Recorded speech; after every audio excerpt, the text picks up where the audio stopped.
Malaysia calling ভিসার মাধ্যমে কাজের উদ্দেশ্যে গমনেচ্ছুক কর্মীদের জন্য মেডিকেল পরীক্ষা, অনুমোদন, ভিসা অ্যাপ্রুভাল এবং প্রক্রিয়া সংক্রান্ত প্রয়োজনীয় তথ্যগুলো নিচে তুলে ধরা হলো। 1. মেডিকেল পরীক্ষা ও প্রক্রিয়া। মালয়েশিয়া গমনেচ্ছুক কর্মীদের জন্য সরকার ও মালয়েশিয়া বায়োমেডিকেল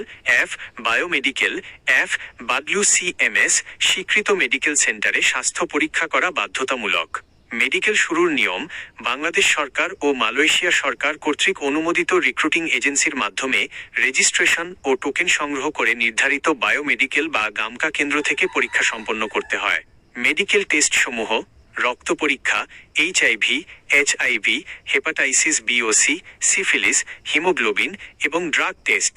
ইউরিন, মূত্র পরীক্ষা, ইনফেকশন, কিডনি এবং ডায়াবেটিক টেস্ট। এক্স-রে, টিবি, যক্ষ্মা এবং ফুসফুসের অবস্থা পর্যবেক্ষণ। শারীরিক পরীক্ষা, উচ্চতা, ওজন, দৃষ্টিশক্তি এবং রক্তচাপ। পরামর্শ: মূল বায়োমেডিকেল করানোর পূর্বে স্থানীয় কোনো ডায়াগনস্টিক সেন্টারে সাধারণ একটি টেস্ট প্রি মেডিকেল করিয়ে নিলে আনফিট হওয়ার ঝুঁকি অনেকটাই কমে যায়। 2. ভিসা অনুমোদন, ভিসা অ্যাপ্রুভাল চেক। ভিসার বর্তমান অবস্থা ও মেডিকেল রিপোর্ট অনলাইনে যাচাই করতে পারবেন।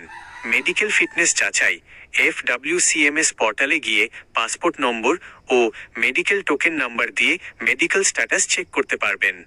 ভিসা বা কলিং ভিসা যাচাই: মালয়েশিয়ান ইমিগ্রেশনের অফিসিয়াল পোর্টাল MYVISA সিস্টেম বা EVISA স্ট্যাটাস চেকের মাধ্যমে আপনার আবেদন এবং অনুমোদনের স্থিতি পর্যবেক্ষণ করা যায়।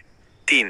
13 তারিখ সম্পর্কিত তথ্য। ভিসা আবেদন বা মেডিকেলের ক্ষেত্রে 13 তারিখ সম্পর্কিত নির্দিষ্ট কোনো সরকারি আদেশ প্রকাশিত হলে সেটি নির্ভর করে এজেন্সি থেকে প্রাপ্ত টোকেনের তারিখ অথবা ইমিগ্রেশন স্লটের সময়সূচির ওপর।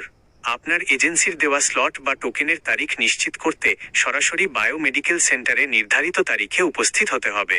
পাসপোর্ট, মূল NID, সাদা ব্যাকগ্রাউন্ডের ছবি এবং এজেন্সির টোকেন সঙ্গে রাখা আবশ্যক।